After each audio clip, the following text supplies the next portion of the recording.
بسم اللہ الرحمن الرحیم۔ اعوذ باللہ من الشیطان الرجیم، بسم اللہ الرحمن الرحیم، صلی اللہ علی رسولہ الکریم۔ السلام علیکم ورحمۃ اللہ وبرکاتہ۔ طلاب کرام عزیز، کیسے ہیں؟ امید کرتے ہیں کہ آپ خیر و عافیت سے ہوں گے۔ بدایت المعارف جزء ثانی کا سبق نمبر 36 شروع کر رہے ہیں، جس میں عنوان قرار دیا گیا کتاب کی عبارت لا یقال ھذا صحیح سے لا یقال ھذا صحیح لو کان تناسخ سے لے کر فَإِذَا عَرَفْتَ هَذِهِ الْمُقَدِّمَاتِ تک۔ آج کے درس میں جو نکات بیان کیے جائیں گے وہ یہ ہیں کہ نمبر 1، معاد تناسخ نہیں ہے چونکہ تناسخ باطل ہے۔ نمبر 2، تناسخ کے عدم امکان کے بارے میں ادلہ بیان کی جائیں گی۔ آئیے عبارت کو دیکھتے ہیں۔ لا یقال ھذا صحیح لو کان تناسخ محالا، نہیں کہا جائے گا کہ یہ بات صحیح ہے اگر تناسخ محال ہوتا تو، یہ غلط بات ہے۔ وَإِلَّا، اور اگر تناسخ محال نہ ہوتا تو يمكن العودة المتكررة حتى يتكامل الجزاء، تو بازگشت ممکن تھا کہ بازگشت تکرار پیدا کرے تاکہ جزا اسی دنیا میں مکمل ہو جائے۔ چونکہ تناسخ، طلاب کرام عزیز، جیسا کہ ہم گزشتہ دروس میں بیان کر کے آئے ہیں مستقلاً کہ تناسخ یعنی ایک بدن سے روح جدا ہو جائے پھر وہی روح کسی جنین میں داخل ہو، یہ فمن کان صالحا یعود بعد موتہ فی بدن یعیش عیشا مبارکا، بس وہ شخص جو نیکوکار ہے وہ مرنے کے بعد روح لوٹتی ہے اس کے ایسے بدن میں جو زندگی گزار رہا ہے بابرکت۔ ومن کان طالحا، اور اگر کوئی شخص گناہگار ہے تو یعود بعد موتی فی بدن یعیش عیش سوء، تو مرنے کے بعد یہ روح لوٹتی ہے، بازگشت پیدا کرتی ہے ایسے بدن میں جس کی بدترین زندگی ہے، ذلت اور رسوائی والی زندگی گزر رہی ہے۔ وَهَذَا أَمْرٌ وَاسِعٌ، یہ بات بہت زیادہ وسیع ہے اور یہ ایک کلی طور پہ کہی گئی ہے، اس کی بہت سی جزئیات بنتی ہیں۔ وَلَا يَكُونُ مَحْدُودًا، اور یہ معین نہیں ہے بات۔ وَإِنَّمَا يَتَكَرَّرُ بِحَسْبِ مَا يَسْتَحِقُّهُ، ہاں یہ تکرار ہوگا، یہ تکرار تناسخ کی صورت میں زندگی کا ہوگا اس لحاظ سے جس کا ہر انسان حق رکھتا ہے۔ وَعَلَيْهِ، اس بنا پہ فَيَجْزِي كُلُّ عَامِلٍ یا فَيُجْزَى كُلُّ عَامِلٍ بِجَزَاءِ عَمَلِهِ، ہر کام انجام دینے والے کو، عمل انجام دینے والے کو اس کے عمل کی جزا دی جائے گی۔ وَمَعْهُ، اور اس کے ساتھ لا تسویۃ ولا تقدیم للفرقۃ الظالمۃ علی الفرقۃ المظلومۃ، برابری بھی لازم نہیں آ رہی ہے اور افضلیت بھی لازم نہیں آ رہی ہے ظالم فرقے کی مظلوم فرقے کے اوپر، کہ اسی دنیا میں سب کو، یعنی تناسخ کا نتیجہ یہی نکلے گا کہ تناسخ کی صورت میں ہم قائل ہو جائیں اسی دنیا۔ بہرحال بحث جو چل رہی تھی اسی میں تھی کہ اسی دنیا میں ہی انسان کو اپنے اعمال کی سزا و جزا دی جائے۔ فرمائیں کہ آپ اس طرح سے دیں جو بیان ہوا، اور اس میں کوئی تقدیم یا تقدیم ظالم علی المظلوم بھی لازم نہیں آ رہی اور ظالم و مظلوم کے درمیان برابری بھی لازم نہیں آ رہی۔ لأننا نقول، چونکہ ہم کہتے ہیں ان تناسخ قد قامت، یہاں سے طلاب کرام عزیز بیان فرما رہے ہیں تناسخ کے باطل ہونے کو، یعنی گویا کہ یہ بیان فرمائیں یہ تو آپ کی بات صحیح ہے کہ اس حد تک کہ تناسخ کو جب تسلیم کیا جائے جبکہ تناسخ باطل ہے۔ ہم کہتے ہیں ان تناسخ قد قامت ضرورت الادیان علی خلافہ، تناسخ کے برخلاف یعنی اس کے بطلان پر ادیان الہی کا مسلم نتیجہ قائم ہے کہ یہ تناسخ نہیں ہے۔ فلا مجال احتمالی، لہذا احتمال تناسخ کی کوئی گنجائش نہیں ہے کہ تناسخ بھی ہو سکتا ہے، چونکہ تمام ادیان الہی تناسخ کو باطل کرا دیتے ہیں۔ فَهُوَ مَفْرُوزُ الْعَدَمِ، بس یہ تناسخ کا نہ ہونا فرض کیا گیا کہ یہ نہیں ہے، باطل ہے۔ یہاں تک ھذا، اس کے علاوہ ھذا مضاف، اس کے علاوہ الی عدم امکان ہی لوجوہ کثیرۃ، امکانی کی ضمیر جا رہی ہے طلاب کرام عزیز تناسخ کی جانب. تناسخ ممکن نہیں ہے جس کی بہت ساری ادلہ ہیں، بہت ساری وجوہات ہیں، ان میں سے کچھ کو یہاں پہ بیان کیا جاتا ہے. نمبر 1 منہا تناسخ کی طلاب کرام عزیز تعریف ذہن میں رکھیے گا جو بیان ہو گئی. ان النفس بخروج البدن السابق من القوت الى الفعلیت، نفس انسانی کہ نفس انسانی جسے روح بھی کہا جاتا ہے، یہ بدن سابق سے یعنی جس کو موت آتی ہے اس سے خارج ہوتا ہے. اس کا خارج ہونا قوت سے بالفعل کی جانب ہے. قوت و بالفعل طلاب کرام عزیز یہ ہے جیسا کہ آگے بیان ہو رہا ہے، بالقوہ یعنی اس میں تمام موجودہ اپنی ظرفیت کے مطابق کمالات حاصل کرنے کی صلاحیت موجود ہے. بالفعلیت یعنی وہ جو مطلوب کمال اس بدن کے ذریعے سے اس کو حاصل کرنے تھے وہ حاصل کر چکا ہے. لہذا اس عالم میں جو بھی انسان زندہ ہے اس جانب سفر کر رہا ہے کہ بالقوہ سے بالفعل کی جانب جائے، نقص سے کمال کی جانب سفر اس کا ہو رہا ہے. قد خرجت من القوت الى الفعلیت، یہ نفس انسانی، یہ ضمیر ہی کی نفس کی نفس انسانی خارج ہو رہا ہے بالقوہ سے بالفعل کی جانب. بس فلو تعلقت بعد خروجها عن البدن السابق الى بدن آخر، اور اگر یہ نفس انسانی اس کے بعد کے خارج ہو جاتی ہے بدن سابق سے، اگر تعلق پیدا کرتی ہے دوسرے بدن کے ساتھ، یعنی فرض کریں زید کے بدن سے خارج ہو گئی، زید کے بدن کو دفنایا گیا، پھر ایک فرق عمر کے بچہ جو کہ ابھی بطن میں ہے اس کے اندر اس روح کو پھونکا گیا، نفس کو ڈالا گیا، تو لکانت النفس فی مرتبۃ الفعلیت، تو یہ نفس تھا تو بالفعل والے مرتبے میں تھا. یعنی جب یہ نفس زید کے بدن سے خارج ہوا ہے، خارج تو جیسا کہ بیان ہو چکا ہے گزشتہ دروس میں، تو طلاب کرام عزیز غور فرمائیے گا انسان کو موت کیوں آتی ہے، بدن سے نفس کیوں جدا ہوتا ہے، اس کی ایک وجہ مہم وجہ یہ ہے کہ جب کمال مطلوب اس بدن کے ذریعے سے حاصل ہو جاتے تو پھر امر ربی سے یہ بدن سے روح جدا ہو جاتی ہے، یا پھر کوئی بدن کے اندر ایسا خلل، ایسی بیماری، ایسا حادثہ، ایسی چوٹ لگ جائے جس کی وجہ سے بدن اس قابل نہ رہے کہ روح اس کو چلا سکے، تو پھر بھی روح اس سے جدا ہو جاتی ہے. تو فرماتے ہیں یہ نفس مرتبہ فعلیت میں ہے، والبدن الذی تعلق بہ، اور پھر دوسرا بدن جو بچے کا بدن کل جنین نے بتایا اس جس کے بدن کے ساتھ اس روح نے تعلق پیدا کیا ہے، مثلا فی مرتبہ القوت، یعنی جب بدن نے زید سے یہ نکل رہی تھی روح تو یعنی بالفعل مرحلے تک پہنچ چکی تھی، اور جب دوبارہ یہ اس کو ڈالا جا رہا ہے کسی جنین کے بدن میں تو یہ بالفعل بالقوہ ہو گئی کہ ابھی اس میں صلاحیت موجود ہیں. تو لازم آتا ہے فیلزم عدم تکافؤہما فی مرتبۃ القوت والفعلیت، لازم آتا ہے کہ یہ دونوں تکافؤ نہ پیدا نہ کریں، یعنی بالقوہ اور بالفعل کا آپس میں تقابل نہ ہو قوت اور بالفعل ہونے کے مرحلے میں. یعنی بالقوہ جب بالقوہ ہے تو بالفعل یا نہیں ہے قطعاً، اور جب بالفعل ہے تو بالقوہ نہیں ہے، اور یہ آپس میں ٹکراؤ ہیں. تو اس سے لازم آتا ہے کہ ایک ہی روح بالفعل بھی ہو بالقوہ بھی ہو، جو کہ غلط ہے. آپ یہ بات دیکھ سکتے ہیں، رجوع کریں درر الفوائد جلد نمبر 2 صفحہ نمبر 393 سے 394 تک. دوسری دلیل طلاب کرام عزیز بدن تناسخ کے باطل ہونے کے بارے میں، ان انتقال النفس المستنسکۃ الی نطفۃ مستعدۃ، کہ یہ نفس یہ روح جو منتقل ہوتی ہے جس کا تناسخ ہو گیا ایک ایسے نطفے کی جانب جو کہ آمادہ ہے روح کو قبول کرنے کے لیے. ہماری موجودہ مثال میں کہ زید کی روح ابھی عمر کے جنین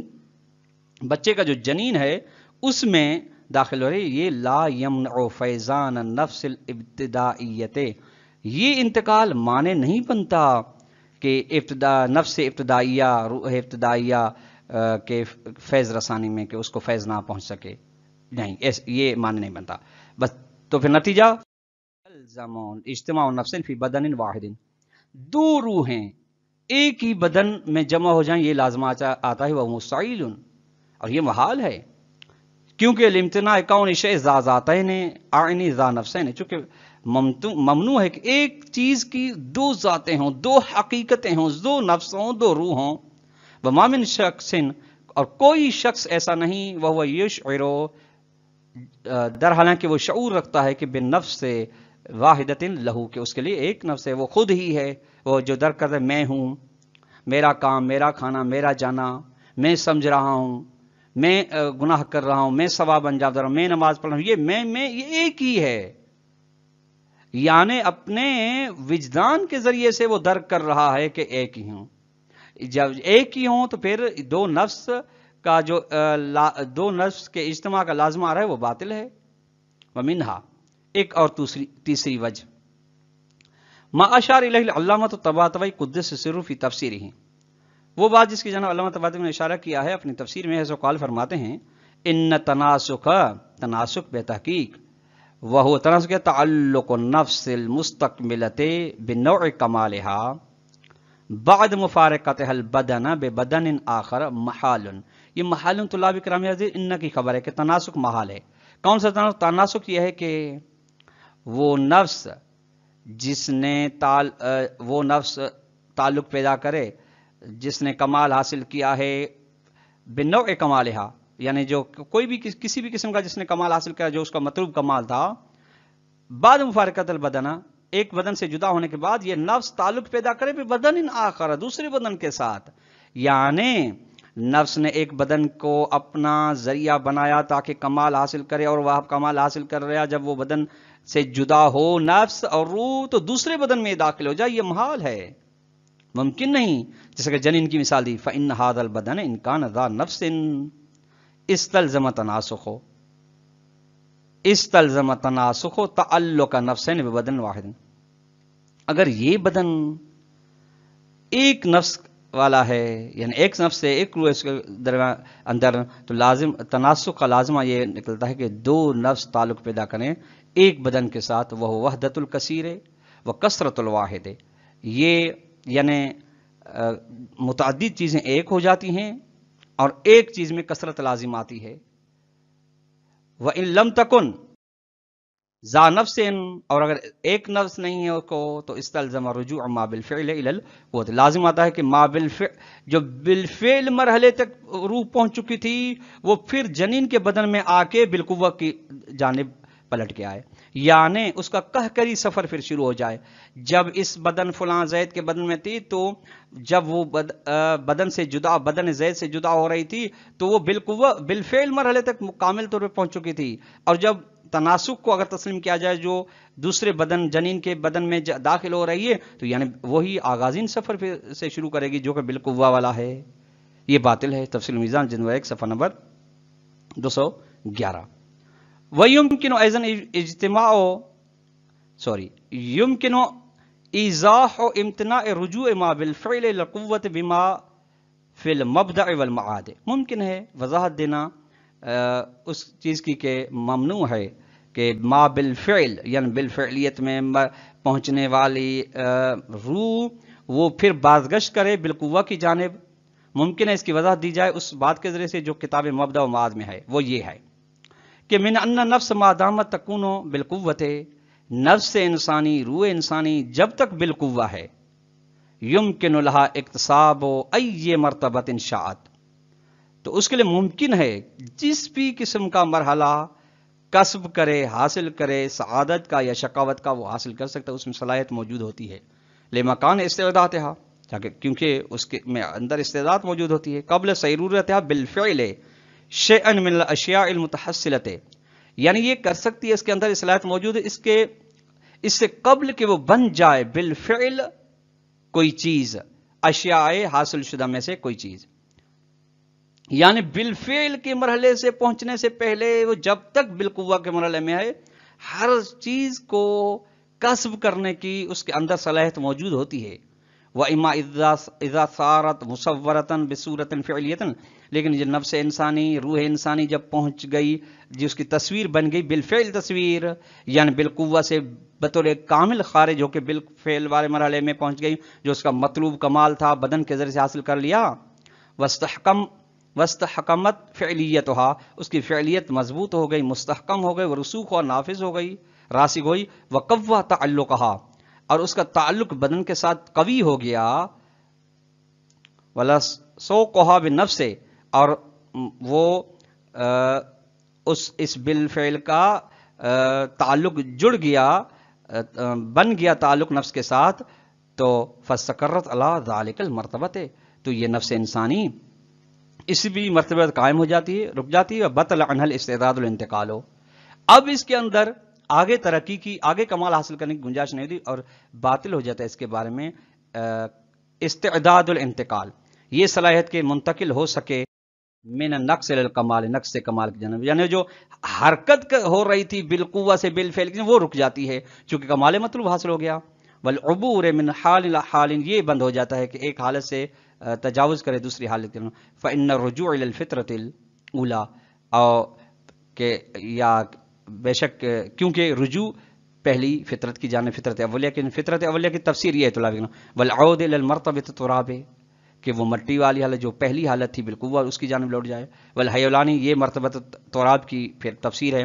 حیولانی یعنی انسان اپنی مادہ والی، پہلے مادہ اولیہ والی جو خالی ہوتا ہے بالکل کاملاً، اس کی جانب لوٹے، کما فی قولی تعالیٰ، جس طرح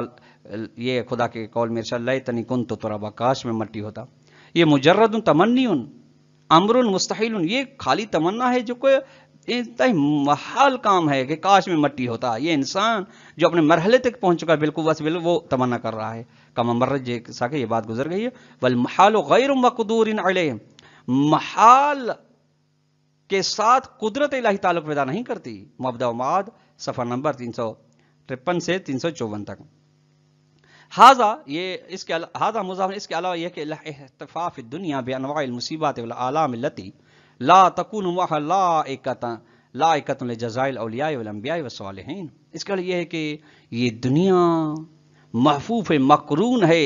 متعدد قسم کی مصیبات، پریشانیوں، گرفتاریوں کے ساتھ، کہ جس کے ہوتے ہوئے یہ دنیا اہلیت نہیں رکھتی، ظرفیت نہیں رکھتی کہ اولیاء الہی کو، انبیاء الہی کو، خدا کے نیک و صالح بندوں کو جزا دی جا سکے، بل المناسب لہم، کیونکہ طلاب کرام جزا جب ان کو خالص جزا دی جائے گی، یہ جب دنیا کی کوئی نعمت مصیبت کے ساتھ نہیں ہے، تو بل المناسب لہم، انبیاء و اولیاء صالحین کے لیے مناسب یہ کہ وہ جزاؤہم بما لا یحتف بہذہ المکارہ والمصائب، ایسی چیز کے ذریعے ان کو جزا ملے جو محفوظ نہ ہو، مکرون نہ ہو مصیبتوں، پریشانیوں، گرفتاریوں کے ساتھ، وہوا لا یکن الا الاخرۃ، اور وہ عالم نہیں ہو سکتا سوائے آخرت کے، الا ان مجازات الکفرۃ والفساد بدون تنبہ بما فعلوا فی الدورات السابقۃ لیست بمجازات، اس کے علاوہ کہ کافروں کو سزا دینا، گناہگاروں کو سزا دینا بغیر ان کے تنبیہ کے، اس چیز کے ذریعے سے جس کو انہوں نے انجام دیا ہے گزشتہ اوقات میں، یہ مجاز، یہ لیست بمجازات، یہ سزا نہیں ہے، بس نتیجہ یہ نکلتا ہے فتناس کو لا یمکن اولا، پہلے میں تناسب ممکن نہیں، وعلی فرض امکانی، اور اگر اس تناسب کے امکان کو فرض بھی کر لیا جائے تو قامت ضرورت علی خلاف ہی، مسلمات دین الہی قائم ہیں کہ یہ باطل ہے، ثانیاً ھذا مضاف الی عدم مناسبت الجزاء بالنسبۃ للصالحین، اس کے علاوہ یہ ہے کہ یہ دنیا تناسب نہیں رکھتی جزا دینے کے ساتھ اولیاء کے بارے میں، کہ اولیاء کو اس دنیا میں بطور کامل جزا دی سکے، کیونکہ احتفاف یا بالمکارہ، کیونکہ یہ دنیا محفوف ہے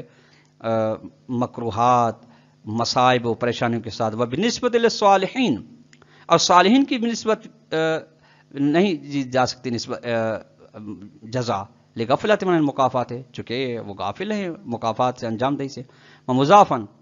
الی ما افاد بعض اساتذہ مد ذلہ، اس کے علاوہ وہ بات ہے جو ہمارے اساتذہ نے ہمیں سمجھائی، وہ یہ کہ من ان الجزاء هو النعمت المحضۃ، جزا کہتے ہیں خالص نعمت کو، التی لا یشوبها تکلیف و مسئولیت،